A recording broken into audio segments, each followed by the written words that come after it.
Rồi.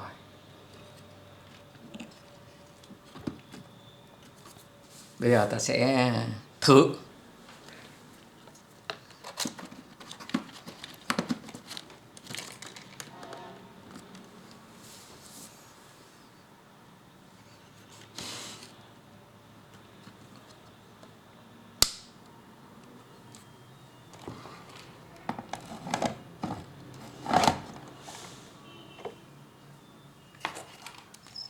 Này, mình đo điện áp đầu ra đây. Mình đo cái nguồn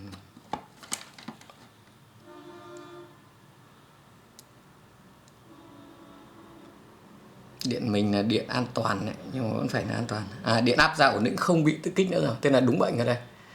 Tên là nguyên nhân là chết trở và IC sao quang các bạn nhé. Đấy, chết trở và IC sao quang. Đo điện áp bên phần điện áp dương đây. Cũng là đủ 14V, báo trên đồng hồ mình là 14V. Như thế này là đã xong bệnh rồi đấy. Đây mình sẽ cấp tải và xem nhá.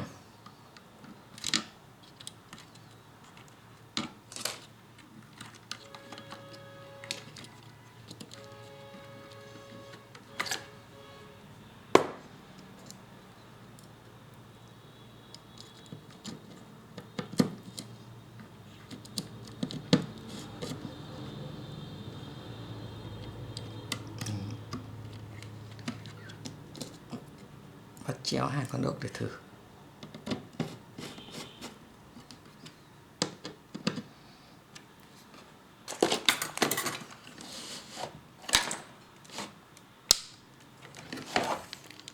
Đấy, không nhấp nháy nữa các bạn nhé. Xong rồi đấy. Thế là coi như sửa chữa phần nguồn xong rồi. Bây giờ chỉ thử nữa là được thôi. Để thử nó là mình sẽ gắn tín hiệu vào để thử.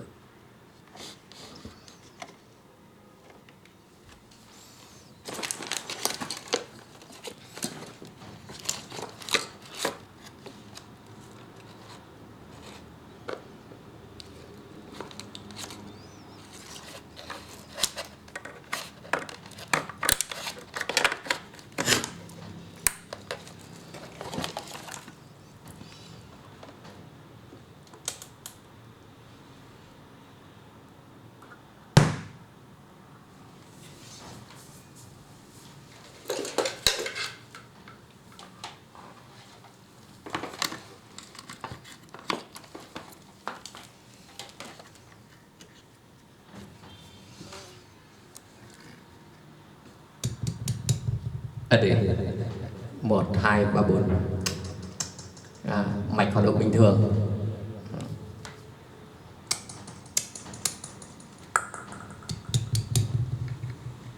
Thế là được vang ngon rồi đây. Và chúc các bạn thành công.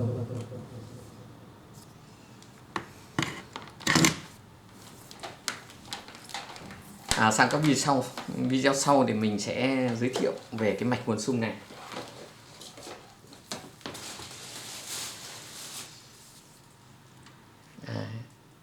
Mời các bạn chúng ta sẽ đăng ký kênh và ủng hộ mình để có những video sau chất lượng tốt hơn.